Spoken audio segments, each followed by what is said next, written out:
Now we are going to see the Gospel reading of the fourth Sunday of this Lent. In this Gospel reading, we are given the portion from John, the Gospel of John, chapter 5 and verses 31 to 47.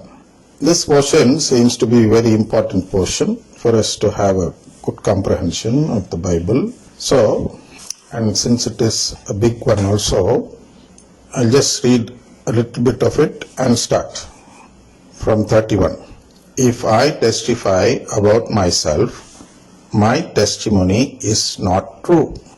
There is another who testifies on my behalf, and I know that his testimony to me is true. You sent messengers to John, and he testified to the truth. So we'll stop here. It is 33rd verse. And we'll ask a question. What is that question? How can the testimony of Jesus become a testimony which is not true? See? He says that if I testify about myself, my testimony is not true. Will this mean that Jesus will lie if he testifies about himself? No, that's not the matter. We have to first find out what is the true testimony. This only we got to go to John 1st chapter 29th verse.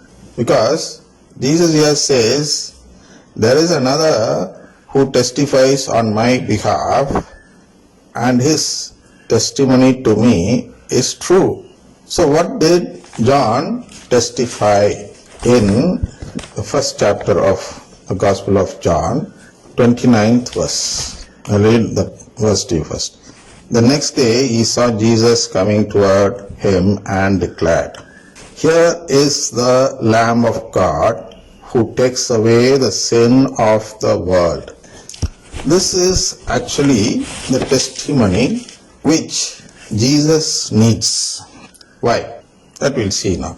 Because he is the Lamb of God. What does it mean by saying the words Lamb of God? For those believers of the Gospel of Prosperity, they see it like this, that the testimony of John the Baptist is an evidence of his divine authority and purpose. These people, they always see the prosperity part of anything given in the Bible. They are interested in the divine authority of Jesus. They think that since he is something from God, he has a divine authority because God is sending. So an authority is being given in the name of the Lamb of God. Is what they interpret. But for us it is totally different, for which we got to see the CCC 460. We've already seen it many times. It's very much worth seeing it daily also. See, the purpose of Jesus. Why has Jesus come to this world as a human being? That's what we got to find out. Because that is the testimony which John the Baptist gives. He ought to give that testimony only. He has to say to the people why Jesus has come to this world as a human being, though he is God. So in a simple and shortest form, he says that Jesus is the Lamb of God who takes away the sin of this world. What is the sin of this world? You must be knowing it by now. That the sin of this world is the belief in the gospel of prosperity, and if you remove the gospel word from it for other religions, the sin which they commit is the belief in prosperity. We are not created for prosperity, to enjoy prosperity. Human beings are not created for that purpose. We have a different purpose. That is the purpose of God. So Jesus has come into this world to fulfill that purpose. What is that purpose? The purpose is to take away the sin of this world. So taking away the sin. What does that mean? What is sin? The original sin we saw in Genesis 2nd chapter 17th verse. We saw a sin. Adam and Eve chose prosperity, which was a symbol of death. Death means losing the filial, the relationship which they received through filial adoption by God. They received the filial adoption from God and were left in the Garden of Eden, and they were told by God that on the day that they eat of that fruit, the forbidden fruit, they will die, or that they will lose the relationship which God had given them. And knowing what God said, they intentionally went and ate that fruit and revealed to God that they choose to die rather than to live. That's why God sent them out, and from their descendants He is choosing people who try to do something opposite to what Adam and Eve did. This is called baptism. In baptism we do this.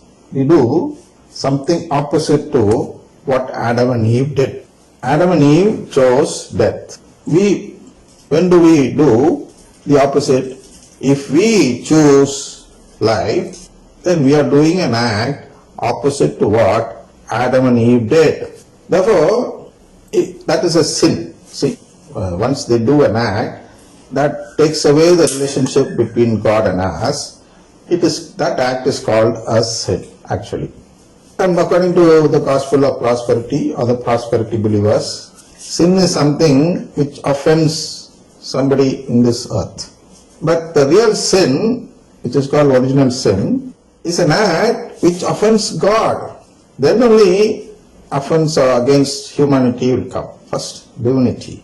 A divine sin is not choosing God as one's father. This is what Adam and Eve did, and they brought sin into this world by making children born without relationship with God. So, when everybody in this world is born, they are born without any relationship with God. So all these people have the stain of sin on them, which means all these people are born without relationship with God. You are born like creatures now because of Adam and Eve. So to take away the sin from this world, that is to give redemption to people. Getting redemption is something like getting sin, the stain of sin, cleansed from us. So He has come to take away the sin of this world. Means He has come to give relationship to this world. The filial relationship, of course. And for this purpose, He has come as a sacrifice. He has come as a sacrifice. What sort of sacrifice is it? We'll see now. Go to the 45th verse. We can see that something Moses is telling about Jesus.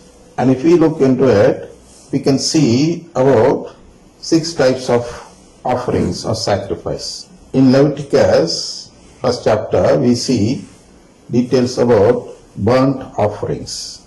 Then in the 2nd chapter, grain offering. 3rd chapter, peace offering. 4th chapter, sin offering. The 5th chapter, guilt offering. And in the 16th chapter, we see the Day of Atonement offering. See, there are so many types of offerings or sacrifice made to God for so many purposes. And one among this is the sin offering found in Leviticus 4th chapter. So, when you come to the 45th verse, we'll see what that means, or what Moses is. Now we are seeing what John the Baptist is. So why was John the Baptist sent before Jesus Christ? Because this act of baptism is essential for him to form his family.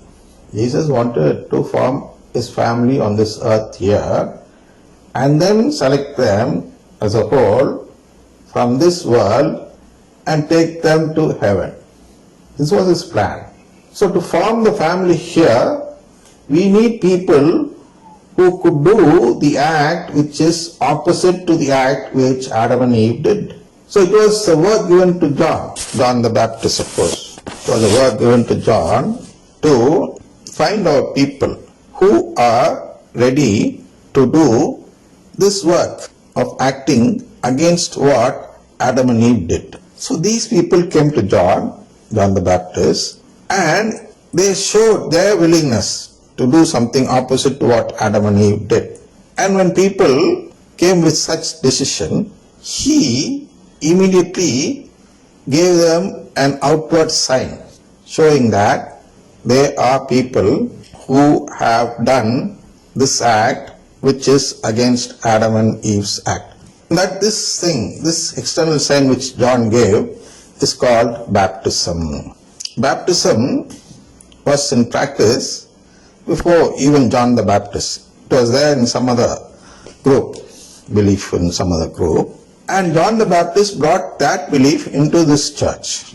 And what all the baptism that were given by John the Baptist were considered as the sign which was opposite to Adam and Eve, and not the baptism given by other group, other faith. Because their act of doing this baptism, which is pouring water and all, is a sign of something else, not a sign of doing an act against Adam and Eve.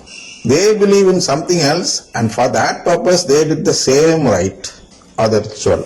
Therefore that is different from this. Even now we have this type of problem here at this time, where the Christians of other denominations perform this act of baptism. But for them, their purpose of receiving baptism is different from our purpose, the Roman Catholic Church's purpose of receiving baptism. People in the Roman Catholic Church. People in the Roman Catholic Church receive baptism to become filially adopted by God. There, they don't believe in filial adoption, and so their baptism is just a ritual, right, or something like that. It is a sin of ritualism, you can say, where they do it against the will of God, against this purpose of CCC 460, CCC 1 and all.